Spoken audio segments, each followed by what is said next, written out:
રાજકોટના કોટરા સાંગાણીના સાંઢવાયા ગામે 30થી વધુ ગાયોના મોત થયા। શ્રી રામગઢ બાપુ ગૌસેવા ટ્રસ્ટની ગૌશાળામાં ગાયોના મોત થયા, જ્યારે ફૂડ પોઈઝનિંગની અસરથી મોત થયા હોવાનું પ્રાથમિક તારણ કાઢવામાં આવ્યું।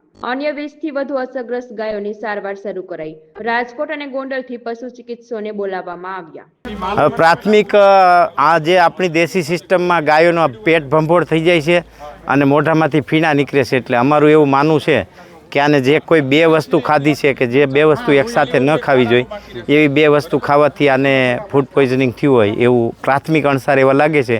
પછી તો ફોરેન્સિક લેબના રિપોર્ટ આવે ત્યાર પછી ફાઇનલ કહી શકાય એમ। હા, 15 જેવા અવસાન થયેલા છે ને બાકી આગળ સારવાર ચાલુ છે, એટલે હવે જોઈએ કેમ થાય શું થાય છે એ તો અંતે ખબર પડે એમ। હાલ અમારી હું doctor Sanjay Gondaliya, assistant director પશુ રોગ સંશોધન એકમ રાજકોટ ખાતે ફરજ બજાવું છું। અત્યારે સ્થળ ઉપર આવી સ્થળ તપાસ કરતાં જે પશુઓને ચેક કરવામાં આવ્યા એ પશુને જોતાં ફૂડ પોઈઝનિંગના લક્ષણો જોવા મળે છે।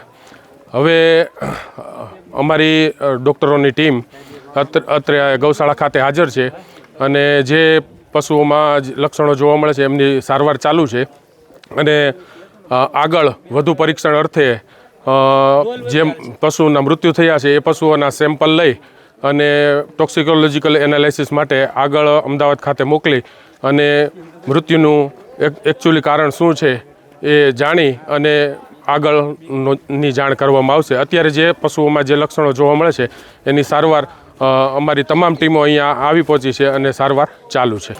હાલ અત્યારે જોતાં અત્યારે જે છે સ્થળ ઉપર ગોંડલ, કોટડા અને રાજકોટની ટીમ રસ્તામાં છે। ગોંડલ અને કોટડાની ટીમો અત્યારે હાજર છે અને સારવાર ચાલુ છે। અત્યારે લગભગ 20થી 25 પશુઓના મૃત્યુ થયેલ છે અને જે હાજર પશુઓ છે ટોટલ ગૌશાળા ખાતે લગભગ 300 જેટલા પશુઓ છે, એમાં જે પશુઓમાં લક્ષણો જોવા મળે છે એ પશુઓની સારવાર ચાલુ છે।